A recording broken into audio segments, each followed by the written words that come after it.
আসসালামু আলাইকুম ওয়া রাহমাতুল্লাহি ওয়া বারাকাতুহু। সময়ের গতিশীলতা ও প্রচলিত পরিমাপের ধারণাধীন সপ্তাহে, মাস, বছর ইত্যাদি পৃথিবী, চন্দ্র ও সূর্যের গতিশীলতা কোরআনের ভিত্তিতে সমাধান করেন।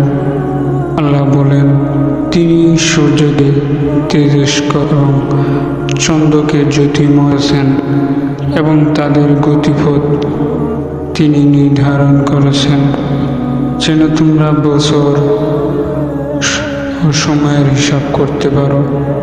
সূরা ইউনূস আয়াত নম্বর 5। ইশারাত করা হয়েছে সূর্যের জন্য সম্ভব, চন্দ্রের জন্য নাগাল পাওয়া রাতের পক্ষে সম্ভব নয়। দিনকে অতিক্রম করা, সবাই নিজ নিজ কক্ষপথে সন্তরণ করে। সূরা ইয়াসিন আয়াত নম্বর 40। কিন্তু মহান আল্লাহ কখনো কখনো সময়ের গতি থামিয়ে দিয়ে তার ক্ষমতার বহিঃপ্রকাশ করেছেন এবং তা করেছেন দুইভাবে। এক সময় গণনার মাধ্যমে সূর্যকে থামিয়ে দিয়ে এবং সময়ের প্রভাব খর্ব করে। সময় গণনার মাধ্যমে সূর্যকে থামিয়ে দিয়ে সময়ের গতি থামিয়ে দেওয়া হয়েছিল।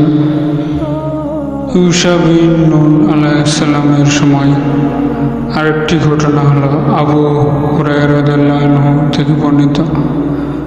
নবী করিম সাল্লাল্লাহু আলাইহি সাল্লাম বলেন, তারা অভিযান পরিচালনা করল। তার আসরের সময় বা তার নিকটবর্তী সময়ের জনপদের নিকটবর্তী হল। তিনি ইউশা ইবনে নুন সূর্যের উদ্দেশ্য বললেন, নিশ্চয়ই তুমি অনির্দিষ্ট এবং আমি অদিষ্ট।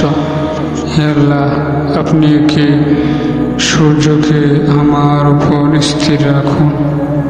তাকে স্থির রাখা হলো যতক্ষণ পর্যন্ত না আল্লাহ তাদের বিজয় দান করেছিল। সহিহ বুখারী হাদিসে 3124 নম্বর হাদিসটিতে বর্ণিত হয়েছে। অন্য বর্ণনায় এসেছে, মানুষের উপর সূর্যকে কখনো স্থির রাখা হয়নি, তবে ঈসা আলাইহিস সালামের জন্য রাখা হয়েছিল, যে রাতে তিনি বাইতুল মুকাদ্দাসে সফর করেন। ইবনে কাইয়িম জাওজি ফাদাইলুল কুদ্দুস পৃষ্ঠা নং 113। সময়ের সব ধরনের নিয়ন্ত্রণ আল্লাহর হাতে। তিনি তার প্রজ্ঞার আলোকে সময়কে একটি শৃঙ্খলার মধ্যে আবদ্ধ করেছেন। যেদিন এই শৃঙ্খলা ভেঙে যাবে এবং সময়ের গতি থেমে যাবে, সেই দিন প্রতিশ্রুতি কিয়ামত সংঘটিত হবে। আল্লাহ বলেন, যখন চোখ স্থির বা চন্দ্র জ্যোতিহীন এবং সূর্য আলোহীন হয়ে যাবে, তখন আল্লাহ পাক এই পৃথিবীতে কিয়ামত নাযিল করবেন। আল্লাহ তাআলা তার এই ঈসা বিন নুন আলাইহিস সালামের মুজিজা আমাদের জীবনের শিক্ষণীয়।